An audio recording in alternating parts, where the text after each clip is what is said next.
పూరా లోకల్. త్వరలో గ్రామ పంచాయతీ ఎన్నికల నోటిఫికేషన్ రాబోతుంది కులగణన తర్వాత అని వార్తలు వస్తున్నాయి. డిసెంబర్ చివరి వారంలో కులగణన జరిగే ప్రక్రియ పైన మీ అభిప్రాయం ఏంటి? దాని తర్వాత గ్రామ పంచాయతీ ఎలక్షన్లలో మీ కార్యాచరణ ఏంటి? ఇవి రెండు చెప్పండి. ఏంటంటే కులగన్న విషయం కూడా చెప్తా. ఇప్పుడు వీళ్ళు చేసినంత మాత్రాన చేసిన తర్వాత వీళ్ళు బయట పెట్టనీకి లేదు రాజ్యాంగం. ఎందుకు? అది అట్లే ఉంటది. అంటే మీరు బయట పెట్టలేదని వీళ్ళు కూడా బయట పెట్టొద్దా? మేము బయట పెట్టలేదంటే మేము ఆ డాటా మొత్తం తీసుకున్నాం. డాటా మొత్తం తీసుకున్న తర్వాత ఎన్ని కులాలు ఉన్నాయి, ఎంత మతాలు ఉన్నాయి, ఏమేమి ఉన్నాయి, ఎంతమంది జనాభా ఉన్నారు, తర్వాత వాటిని మేము ఏదైతే క్రోడీకరించి దానిలో ఉన్న విషయాన్ని తీసుకొని పథకాలు అమలు చేశాం. చాలా మందికి తెలియదు. గొల్ల కుర్మలకు ఏదైతే గొర్రెలు కానీ, అదే విధంగా చేప పిల్లలు కానీ, అదే విధంగా దళిత బంధు కానీ ఈ విధంగా పుట్టినాయే. చాలా మందికి తెలియదు. మీరు కులగన్న చేసిరు కదా, ఏం చేసిల్లు అంటే మేము కులగన్న చేసి ఇన్ని పథకాలు అమలు చేసినాం తెలంగాణలో. మీరు చేయండి. ఓట్ల కోసమే మీరు అప్పుడు చేసిరండి కుటుంబ సర్వే, సమగ్ర కుటుంబ సర్వే బీఆర్ఎస్ ప్రభుత్వం 2016లో చేసింది.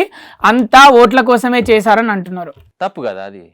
ఇప్పుడు నువ్వు ఓట్ల కోసమే చేస్తున్నావు. మరి ఇప్పుడు నువ్వు ఓట్ల కోసం రిజర్వేషన్ల కోసం చేస్తున్నారు. రిజర్వేషన్లు 42% వీళ్ళైతే కామారెడ్డి డిక్లరేషన్ అన్నాడు, ఇంతవరకు లేదు. 6 నెలలు అమలు చేస్తా అన్నాడు. మీకు ఆ విషయం తెలియదు. ప్రభుత్వం వచ్చిన తర్వాత 6 నెలల్లో కంప్లీట్ చేస్తా, 42% ఏదైతే స్థానిక ఎన్నికలకు పోతాం వాళ్ళకి ఏదైతే 42% ఇస్తా అన్నాడు. ఇప్పుడు ఎన్నో నెల ఇది? సరే, మరి ఈ కులగణన దేనికోసం చేస్తున్నారు? ఈ కులగణన దేనికోసం చేస్తున్నాడు నాకు కంప్లీట్ గా తెలుసు. చెప్పండి మరి. చెప్తానే మొత్తం. నువ్వు ఎందుకు ఆవేశపడతాను? చెప్పండి. కులగణన చేస్తాడు. కులగణన చేసిన తర్వాత ఇప్పుడు ఎలక్షన్లు ఏదైతే వాయిదా వేసుకోవాలి, ఎందుకంటే ఇప్పుడు పరిస్థితి బాగాలేదు కాబట్టి కులగణన టక్కున తీసుకొచ్చి ముందు పెట్టుకున్నాడు. 6 నెలలు ఒక సిన్సియర్ అయితే 6 నెలల ముందే చేయాలి. సిన్సియారిటీ లేదు కాబట్టి, ఈయన ప్రభుత్వ వ్యతిరేకత ఉన్నది కాబట్టి తీసుకొచ్చి ముందు పెట్టుకొని దాదాపు ఒక 2-3 నెలలు ముందుకు నడుపుతాడు. ముందుకు నడిపి కొంచెం ప్రజా వ్యతిరేకత పోగొట్టుకొని ట్రై చేస్తాడు. అంతే తప్ప కానీ ఈయనకు సిన్సియర్గా వచ్చినోడు కాదు. నిజంగానే నువ్వే చెప్తున్నావు, తొక్కుకుంటా వచ్చినోనికి ఏమన్నా విలువలు ఉంటాయా అండి? విలువలు ఉండవు. అదే విధంగా తెలంగాణ మీద ప్రేమ ఉండదండి. నేను ఒక చిన్న విషయం చెప్తాను. నాకు ఇలా చాలా ఒక ఇంపార్టెంట్ విషయం తెలిసింది. కాళోజీ నారాయణరావు కళాక్షేత్రానికి ఓపెనింగ్కి పోయాను. అక్కడ 6 నిమిషాల నిడివి గల ఒక చిత్రం ప్రదర్శించింది ఏదైతే కాళోజీ మీద. 3 నిమిషాలు విన్నాడండి. 3 నిమిషాలండి లేచిపోయాడు.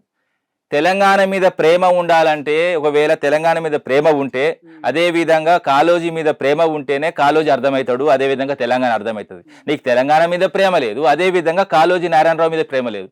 6 నిమిషాలు చూసే ఓపిక లేదు నీకు.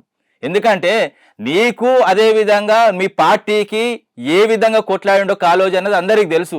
కాళోజీ నారాయణరావు గొడవ, నా గొడవ ఒకసారి చదవండి మీరు టైం తీసుకొని. అందులో ప్రతి అక్షరం కాంగ్రెస్ మీద ఎక్కుపెట్టిన బాణాలు అవి.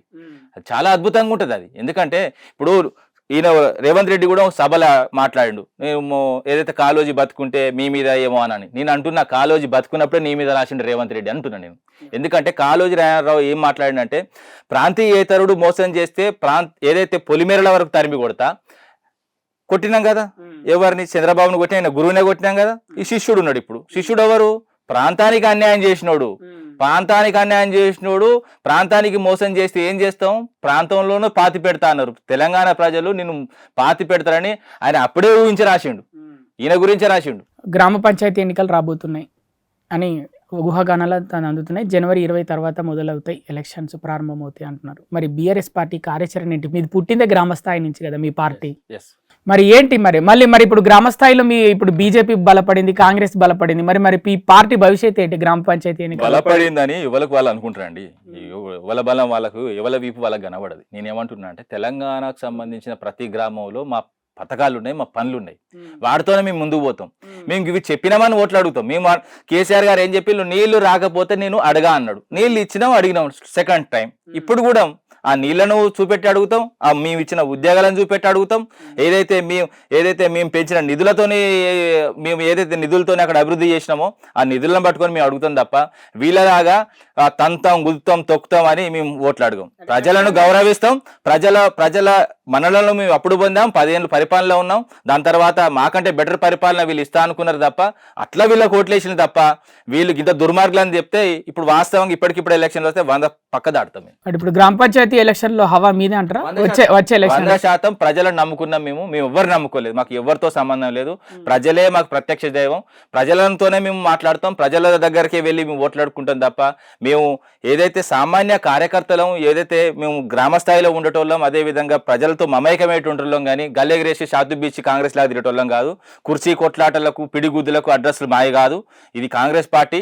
కాంగ్రెస్ పార్టీకి ఉన్న ఏదైతే ఆ క్రమశిక్షణ అది వేరు, మా క్రమశిక్షణ వేరు. మేము ప్రజలతోని మమేకమే ఉంటోళ్ళం. ప్రజల సమస్యలకు ఎప్పుడు వచ్చినా మీరు చూడండి, ప్రతి విలేజ్లో మా కార్యకర్తలు ఎట్లుంటాయి, ఇక్కడ నాపత్తి తక్కువ వృక్తారు మా వాళ్ళు. అలాంటి కార్యకర్తలు ఉన్న పార్టీ మాది.